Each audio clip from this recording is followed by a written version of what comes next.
नमस्कार, कृषि मंथन में आपका स्वागत है। मैं हूं अंजलि त्यागी। आज हम बात कर रहे हैं कृषि मंथन के एक खास एपिसोड में। पीएमएफबीवाई की बहुत सारे एपिसोड हम दे चुके हैं आपको, जिसमें पुनर्गठित मौसम आधारित फसल बीमा योजना के बारे में चर्चा कर चुके हैं, पीएमएफबीवाई के बारे में चर्चा कर चुके हैं।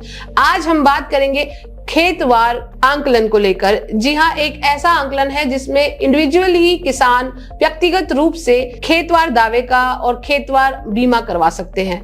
कैसे करवा सकते हैं, क्या इसका प्रावधान है और कैसे किसानों को लाभ मिलता है, इन सभी तमाम जानकारी देने के लिए आज स्टूडियो में हमारे साथ मौजूद हैं भारतीय कृषि बीमा कंपनी के चीफ मैनेजर यानी मुख्य प्रबंधक, जो कि फील्ड रिस्क मैनेजमेंट पर काम करते हैं। उनका नाम है डॉक्टर पीसी सुधाकर जी। तो सुधाकर जी, आपका कृषि जागरण के इस कार्यक्रम में स्वागत करती हूं मैं। नमस्कार। नमस्कार सर। हमारे साथ स्टूडियो में मौजूद हैं सुनील कुमार जी, जो कि भारतीय कृषि एवं किसान कल्याण मंत्रालय में पीएमएफबीवाई और किसान क्रेडिट कार्ड के विभाग को तकनीकी रूप से संभाल रहे हैं। तो सुनील जी, आपका स्वागत है कृषि जागरण के इस प्रोग्राम में। सर, सबसे पहले हम जानना चाहेंगे कि स्थायी आपदा या खेतवार नुकसान को आंकलन के बारे में बताएं। कैसे ये किया जाता है और कैसे किसान को इसका लाभ मिल सकता है? देखिए, जैसा मैं भी आपको बता रहा था कि जो खेतवार नुकसान है, इसमें स्कीम में दो तरह का प्रावधान है जी। पहला प्रावधान है कि बुआई से लेकर के कटाई तक का, कि उस दौरान अगर कुछ सिलेक्टेड खेत में, सभी खेत में नहीं, कुछ चुनिंदा खेतों में नुकसान हुआ हो, क्योंकि अधिक बारिश हो जाती है, खेत में जल जमाव हो जाता है, उससे नुकसान हो गया। ओलावृष्टि हुई तो पूरे एरिया में नहीं होती, कभी कभी एक स्ट्रिप में निकल जाती है, कुछ खेतों में नुकसान होता है। भूस्खलन हुआ तो पहाड़ों के किनारे हुआ, जो खेत उसके चपेट में आए उसी का नुकसान हुआ। आकाशीय बिजली गिरी, जिस खेत में गिरी उसमें आग लगेगी, बाकी तो आग लगेगी नहीं। तो और बादल फटा तो उस बहाव के बीच में आया, उसी का नुकसान हुआ। तो इन 5 कारकों से अगर आपके एक खेत में नुकसान हुआ तो आप क्या करते हैं, जो किसान है वो 72 घंटे के अंदर उसको प्रावधान है सूचना देने का। वो सूचना देगा बीमा कंपनी को कई माध्यम है देने के लिए। आप बीमा कंपनी का टोल फ्री नंबर है, भारत सरकार का NCIP पोर्टल है, ऐप है उनका, और जिस चैनल के माध्यम से उसने बीमा लिया है, क्योंकि बीमा कराने के बहुत से माध्यम है। अब जैसे बैंक से बीमा होता है, बीमा मध्यस्थ से बीमा होता है, या किसान खुद भी डायरेक्ट बीमा करा सकता है पोर्टल के माध्यम से।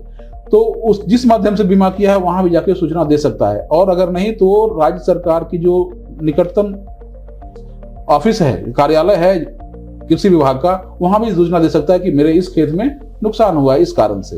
तो बीमा कंपनी क्या करेगी कि अगले 48 घंटे के अंदर सर्वेयर नियुक्त करेगी। तो किसान, बीमा कंपनी के प्रतिनिधि और राज्य सरकार का ब्लॉक लेवल का अधिकारी, ये तीनों मिलकर उसके खेत में सर्वे करेंगे। जितना नुकसान होगा उसको तुरंत क्षतिपूर्ति अगले 20 दिन के अंदर उसको दे दी जाती है जी। ये हो गया एक प्रावधान जो मैंने बताया। उसी तरह दूसरा प्रावधान है जो कटाई के बाद कई फसलों को आप देखते हो सुखाने की जरूरत पड़ती है खेत में। अगर उन फसलों को दौरान में अगर कुछ कारकों से नुकसान हुआ, कारक कौन कौन से होंगे? ओलावृष्टि एक कारक है, असमय बारिश है, तो नहीं, समुद्री किनारे में से जो साइक्लोन आता है, साइक्लोन है या साइक्लोनिक रेन है, तो इन 4 कारकों से अगर नुकसान होता है, सिर्फ 4 कारक हैं, जैसे मैंने उसके लिए बताया था 5 कारक हैं, यहाँ 4 कारक हैं कटाई के बाद। हाँ, कटाई के बाद अगर उन फसलों में जिनको की सुखाने की आवश्यकता है, ऐसे नहीं जिसको सुखाने की जरूरत नहीं है उसको भी आप खेत में छोड़ रखे हैं, इसमें नहीं, इसमें सुखाने की आवश्यकता है। उस दौरान अगर बारिश या ओलावृष्टि या तूफान आ गया तो अगर उसके कुछ, क्योंकि सारे क्षेत्र में होता नहीं, कुछ क्षेत्र में होगा, तो वो भी फिर उसी माध्यम से सूचना देगा।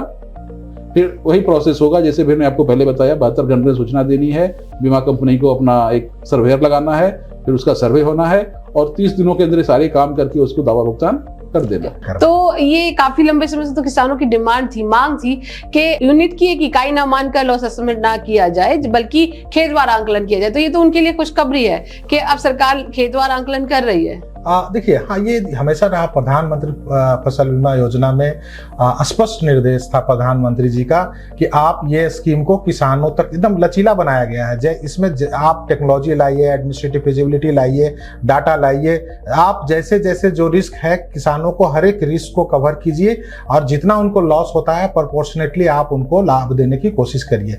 तो आप इसमें देखेंगे इस योजना में काफी बदलाव हुए हैं, बहुत चीजों को अडॉप्ट किया गया और जैसे जैसे विकास हो रहे हैं, जैसे जैसे टेक्नोलॉजी आ रही है, जैसे जैसे हम इसमें डेटा हमारे पास आ रहा है, हम किसानों को खेतवार आकलन की ओर बढ़ रहे हैं और कर रहे हैं। सर, क्या किन्हीं कारणों से अगर किसान चूक जाता है, 72 घंटे के अंदर नहीं दावा की इंफॉर्मेशन दे पाता है, तो क्या उसके लिए क्या प्रावधान हो सकता है? देखिए, 72 घंटे तो ये तो कागजी बात है जी।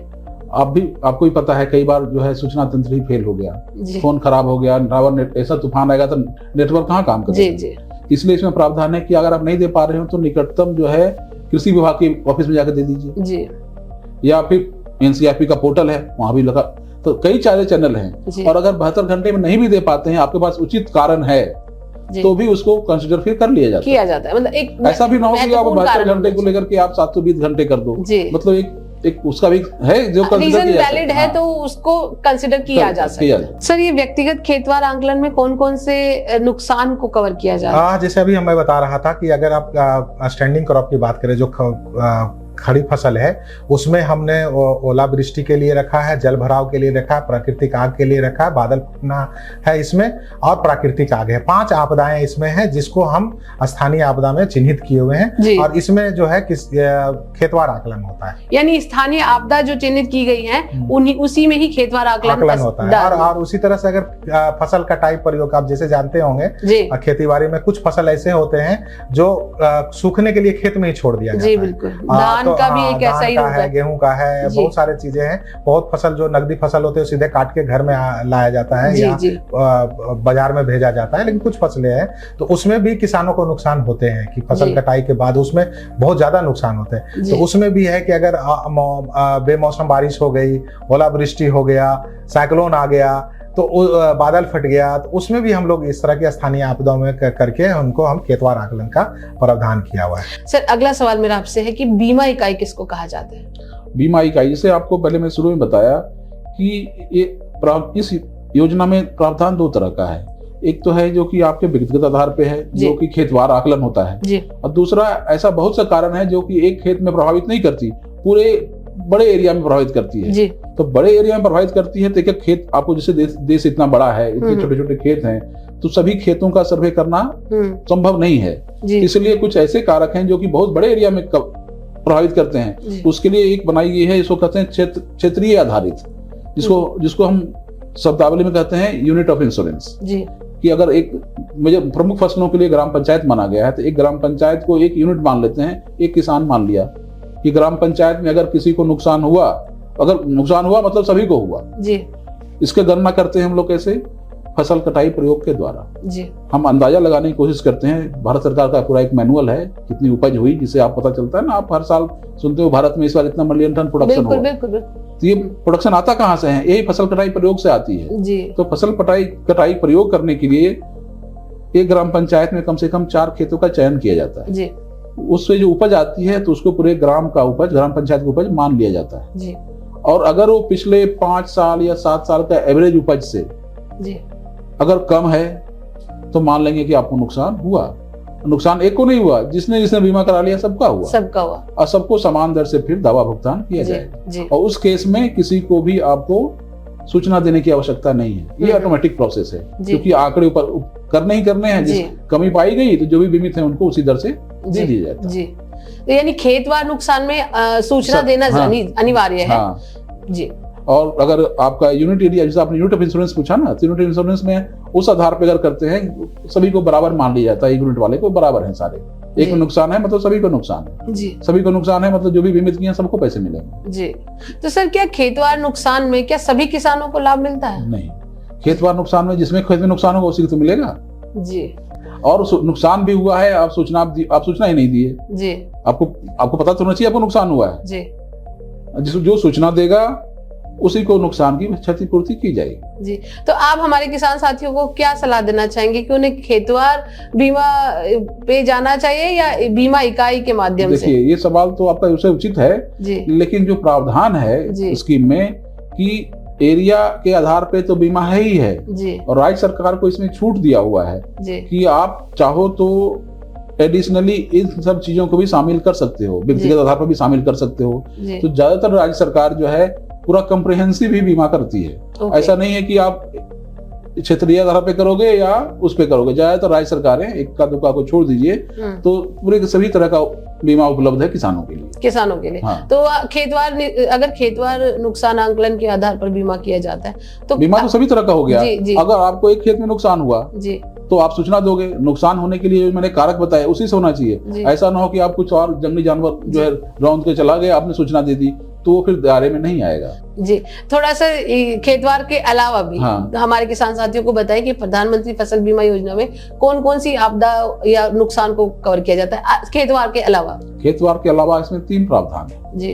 पहला है जो मैंने बताया, बुआई विफलता की, किसी कारण से बुआई नहीं हो पाई 75% एरिया से ज्यादा क्षेत्रों में एक इकाई में, तो उसको सोइंग फेल्ड माना जाता है और सभी जो भी बीमित करा रखे हैं उसका बीमित राशि का 25% दे दिया जाता है। आप कहोगे 25% क्यों देते भाई, बीमा 100% का है। जी जी। लेकिन चूंकि उसमें लागत कम आई इसलिए 25% दे दिया, अब बीमा वहीं खत्म हो गई, उसके बाद खेती होगा ही नहीं, अब बीमा की जरूरत ही नहीं। बिल्कुल। और फिर है कि आपका खेती अच्छी हो रही, एकाएक जो है बहुत तूफान आ गया, बारिश आ गई, कुछ ऐसा प्राकृतिक प्रकोप आ गया कि पूरा जो है ऐसा लगा कि एक क्षेत्रफल में उपज 50% से कम रहने की संभावना है, 50% अधिक का नुकसान हो गया, तो राज्य सरकार फिर अधिसूचना जारी करती है और एक सैंपल सर्वे करती है कि कितना नुकसान हुआ जी।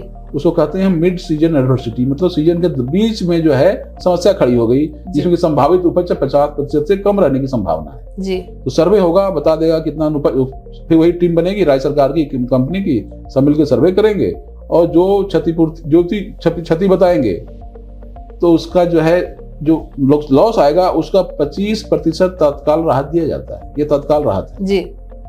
जो सबसे प्रमुख इसमें जो कवर है वो है उपज में कमी जी। उपज में कमी कब होगी? जब फसल की कटाई हो जाएगी जी।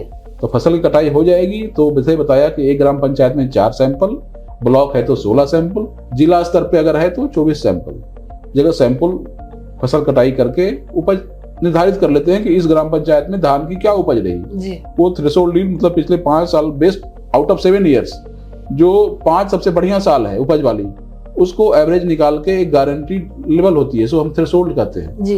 तो गारंटीड का 3 लेवल स्कीम में है, 70, 80 और 90 जी। अगर 90% है, एवरेज उपज 5 साल में 10 क्विंटल रहा तो 9 क्विंटल की गारंटी हो गई जी। 9 क्विंटल जितनी कम आई गन्ना में जी, उसी प्रोपोर्शन में आपको दवा भुगतान सम इंश्योर्ड के रेस्पेक्ट में दिया जाता है। 25% तत्काल दे दिया जाता है। 25% तत्काल है, अगर वो देखिए आगे बहुत बड़ा आफत आ गई ताकि किसानों को कुछ तो पैसे हो कुछ करने के लिए, कुछ चाहे नया फसल लगा ले या कुछ कर ले। अब वो बैलेंस जो ज्यादा नुकसान हुआ है तो फिर फसल कटाई में। इसमें थोड़ा ये भी बताइए, आप इसे छुपा गए कि 25% के अलावा उसे और कितना, क्योंकि 100% तो नहीं मिलता। हाँ, वो तत्काल राहत है ना, वो राहत है। उसके बाद भी, हाँ वही बता रहा हूँ, तत्काल राहत हो गया 25% और आपको ऐसा लगता है कि ज्यादा नुकसान है तो फसल कटाई प्रयोग में फिर दिखेगा कि पूरे ग्राम पंचायत में कम हुआ है, तो जो बैलेंस नुकसान है वो फसल कटाई के प्रयोग के बाद दिया जाएगा जी।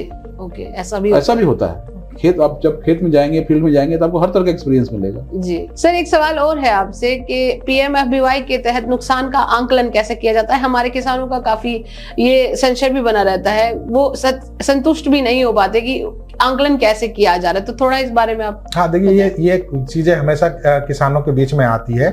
हम लोग हमेशा कोशिश किए हैं कि इसमें जो है पारदर्शी तरीके से हम इसका जो आकलन है वो करें और इसमें किसान को सहभागी करें। तो ये चीजें तो बहुत सारे किसान इसमें सहभागी होंगे, उनको पता होगा, लेकिन ज्यादातर किसान जो है नहीं जानते। मैं उनके लिए बताना चाहता हूँ कि जो है कि हर एक खेत का आकलन होता है इसमें। तो आकलन किस खेत का होगा पता नहीं, कि किसमें आपदा आई पता नहीं।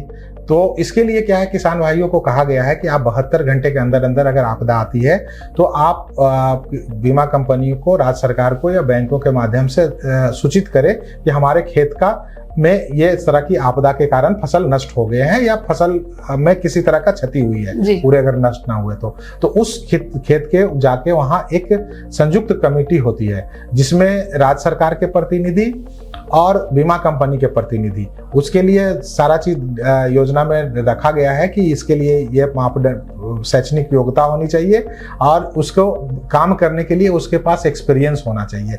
तो ये सारे लोग का एक गठन होता है, समिति गठन होती है और वो जाके जितने किसान ने इंटीमेशन दिया है उसके हर एक खेत का आकलन करते हैं। खेत का आकलन जब करते हैं तो 2 चीज ध्यान देते हैं, क्योंकि आप देखे होंगे कि पूरा खेत जो होता है पूरा क्षति नहीं होता। कुछ खेत के अगर मान लिया जाए 1 हेक्टेयर का खेत है तो हो सकता है पूरे 1 हेक्टेयर क्षति हुआ हो या आधा हेक्टेयर का पौधे गिर गए हों, डैमेज हो गया होगा, आधा हेक्टेयर ठीक है। प्लस उसमें फिर देखा जाता है कि इसका रिवाइवल का कितना है, कि मतलब ये जो है जो है जीवित कैसे हो सकता है, या कितना जो है आकलन जो है जो फसल के उत्पादन हम लेंगे लास्ट में उसमें कितना क्षति होती है। तो दोनों चीज को आकलन करते हैं कि कितने बीमित क्षेत्र है, उसमें से कितने प्रतिशत में ये आपदा आई है, आपदा से क्षति हुआ है, और कितना प्रतिशत जो है उसका उपज क्षति हुआ है। तो दोनों को मिला के हम लोग फिर उसको क्लेम निकालते हैं कि इतना है। लेकिन ये मैं बता देना चाहूँ कि ये जो क्लेम जो है अंतिम क्लेम नहीं है जी। उपज आंकड़े के आधार पर भी अगर इससे ज्यादा क्लेम मिलेगा तो किसानों को मिलेगा क्लेम जी। तो ये अंतरिम राहत के लिए है इसलिए, लेकिन इसमें कुछ किसानों को ज्यादा फायदा हो जाता है कि इसी में अगर ज्यादा क्लेम आ गया, एरिया अप्रोच पर उनका नहीं क्लेम आ पाया, तो उसमें किसानों को इसमें फायदा होता है। इसमें कोई दो राय नहीं है कि फसल बीमा योजना किसानों के लिए आर्थिक बल देती है, आर्थिक समृद्धि का एक साधन है। सर, तो हमारे साथ जुड़े हैं मिस्टर सुधाकर जी जो कि चीफ मैनेजर है फील्ड रिस्क मैनेजमेंट पे, इनकी गहरी पकड़ है और आज आपने समझा कैसे खेतवार का आंकलन होता है, कैसे आपको मुआवजा या आपके दावे का भुगतान किया जाता है। सुनील जी ने खासकर खेतवार बीमित फसलों के बारे में और उसके आंकलन के बारे में आपको बताया। इसके लिए हम सर आपका धन्यवाद देते हैं, आप इस स्टूडियो में आए उसके लिए बहुत बहुत शुक्रिया। सुधाकर जी आपका बहुत बहुत धन्यवाद, आपने इतना कीमती समय हमारे लिए निकाला। तो कृषि मंथन में आज इतना ही, धन्यवाद।